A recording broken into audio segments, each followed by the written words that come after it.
Aora, a world where mortals live, die. 5 years ago, in the ritual, with divine assistance, you confronted and defeated Theos. Your visions finally put to rest. You retired to the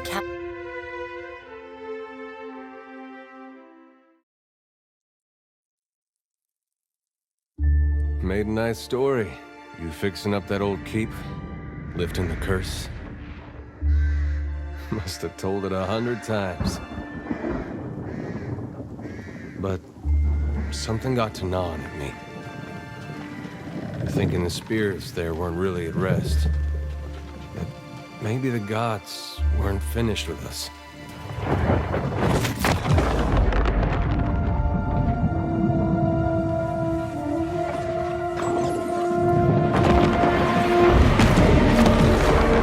I used to dream that when my god came back, he would forgive us.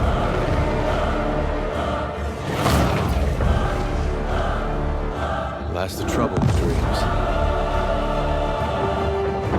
Sooner or later, we all have to wake up.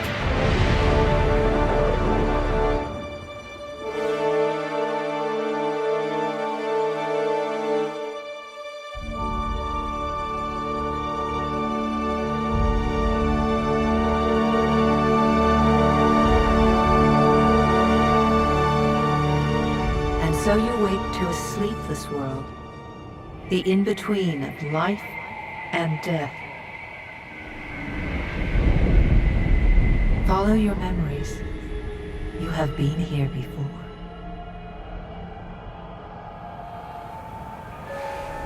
You have seen past the shroud. You are a watcher now, and a watcher you will stay.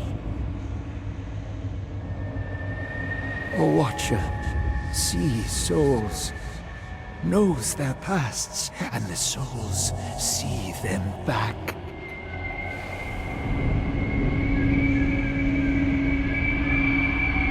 A dubious honor, inheriting a fortress both broken and cursed.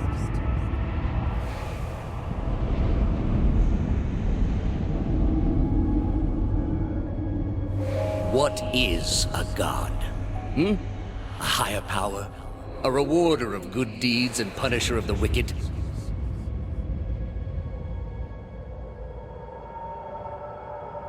The gods aren't real, but something else entirely. Something created by people.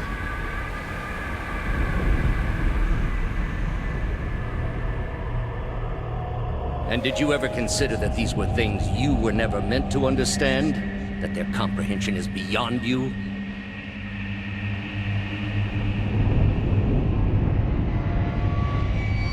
Let the world see. Let them decide what to do.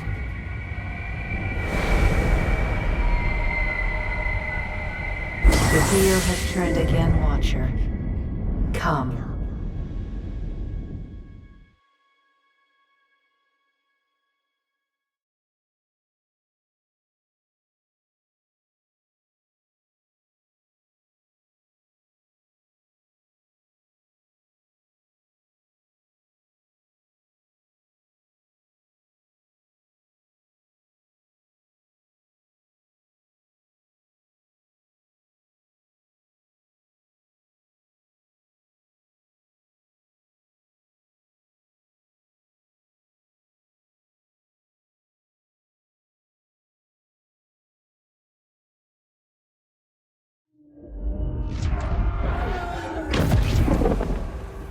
An aged dwarf shares this strange floating platform with you.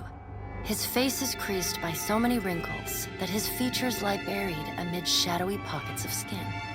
Still, the dwarf's well-practiced habits have left telltale tracks of a welcoming rictus across his visage. You can see his smile coming before it blooms, reshaping the dwarf's face from a hanging sack of flesh into something resembling an oddly carved, merry gourd, replete with unhealthy bumps and discolored splotches.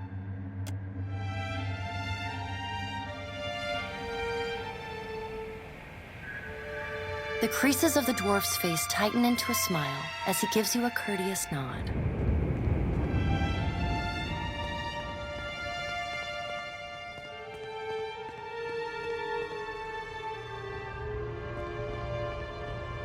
Sit, please.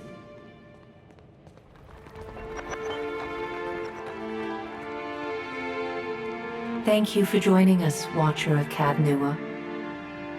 The gaunt woman seated at the table is clad in time-worn black armor that seems too massive for her to move in. A pale, slender neck rises from the gorget, topped by a hollow face. The milky skin stretched across it is delicate and translucent, like parchment that has been scraped clean too many times. She's preoccupied with the arrangement of cards on the table between you. With each movement, her armor squeaks and groans as though bearing an incredible weight. She places a final card, gives a nod of satisfaction, and raises her eyes to meet yours. Your brush with the divine has drained you of your powers, fractured your memories. Look upon these cards. They represent the courses of your life. You alone know best how they flowed. Arrange them to fit what you remember.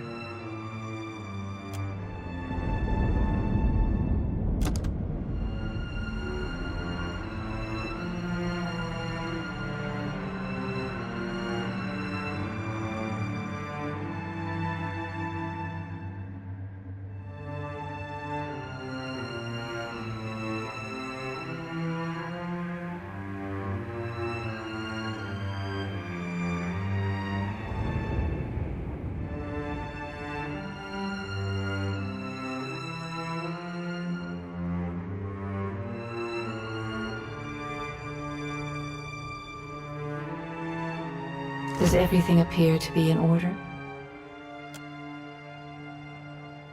Good. Welcome to the Beyond. I am Barath. One half, anyway. She points a finger in the direction of the dwarf who led you here. Though the movement is slight, her gauntlet squeaks like a rusty hinge. The dwarf's rictus returns as he nods in the woman's direction. Tell me, do you remember when we last met?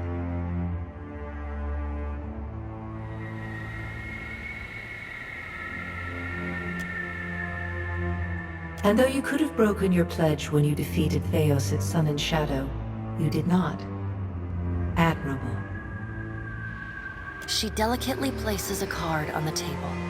A bell in a tower. Her fingertips slowly drag away from the card, faintly creaking as they retreat across the table. You had need of the gods once before. Now it seems we have need of you.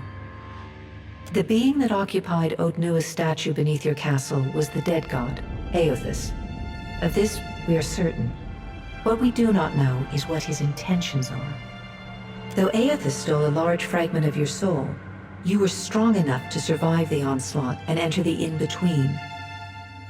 You and he are still connected. He has chosen a body made of living Audra, perfused with the power of thousands of souls, including yours. It should be little difficulty for an experienced watcher to find him. No, but neither is your body truly alive. Your lungs draw breath, your heart pumps blood, but your flesh is as soulless as a hollowborn. That is, until I return you. She delicately places a card upright on the table. The art depicts souls flowing out of a pillar of Audra.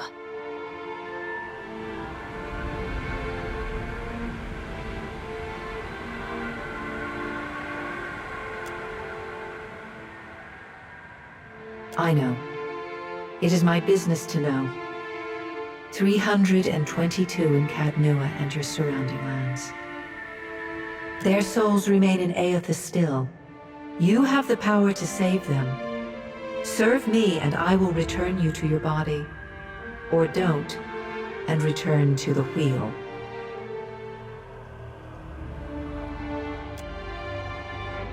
Good.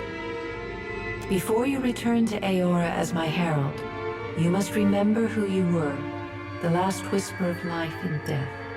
For a moment, the sockets of her eyes darken, leaving the pits of a death's head gazing out at you. When you can picture your own face, the Beyond will lead you back to your own kind, to the world of mortals.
insist.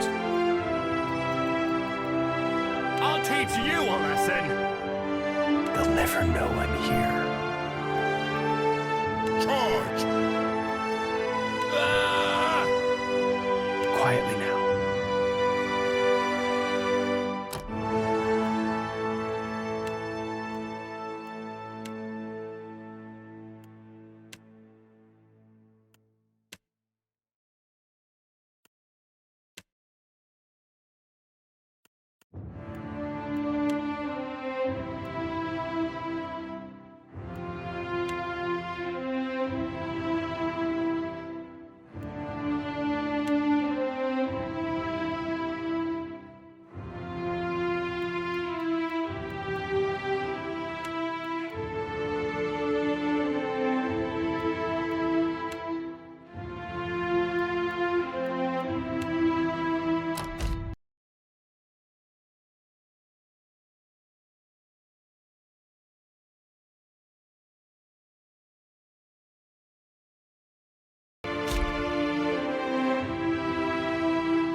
Go forth now, Watcher, as my herald.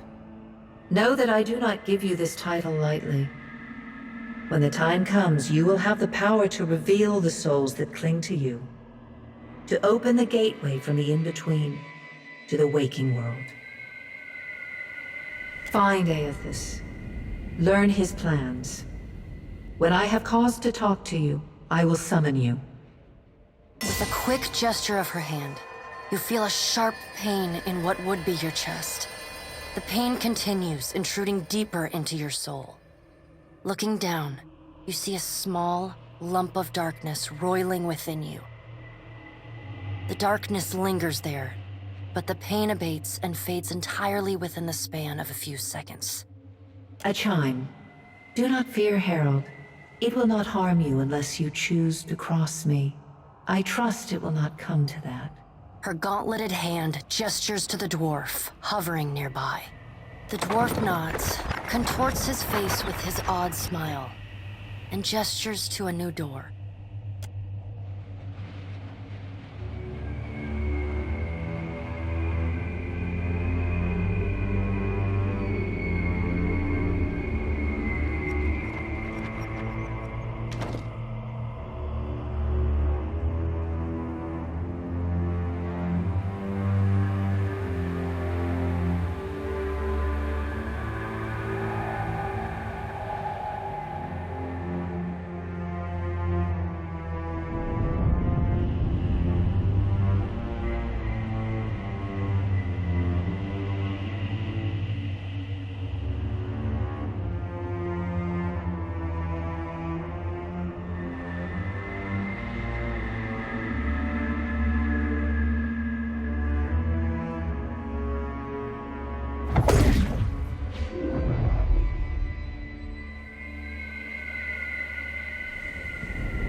The return to your body feels like waking after a fitful drunken sleep.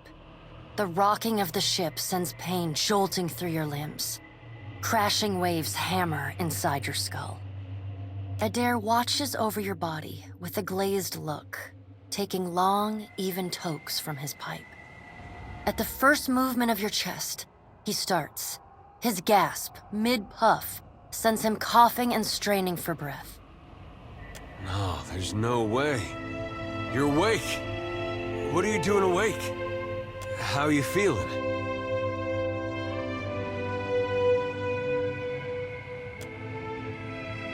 Sure. You've been out a long time. I hate to cast a pall over your recovery, but I'm afraid I have some bad news for you. The voice echoes from inside the bust. The remains of the steward of Cad Nua. Cad Nua has been destroyed. Aethys possessed the statue of Maros Nua and rose from the ground, consuming the souls of all nearby. It is only by the exceptional strength of your soul that you survived. And even then, just barely. The further Aethys withdrew, the weaker you became. We chartered this ship and followed him to the Deadfire archipelago. I know not how, but it seems he has retained a piece of your soul, and proximity to it has brought you back. How could you know all that? You've been faking on us. He pokes at your shoulder with one finger. Misfortune's brewing topside. Migrants fires the captain stirs. An older man with ale-sour breath rubs his bloodshot eyes and stares at you. Engrim, the smell of drink on your breath could wake the very dead. Now what's this about? Pirates. They're demanding parley with you, Captain. I know this is asking a lot, but you better arm yourself and get on deck. Should be some gear in there. He indicates a nearby wardrobe.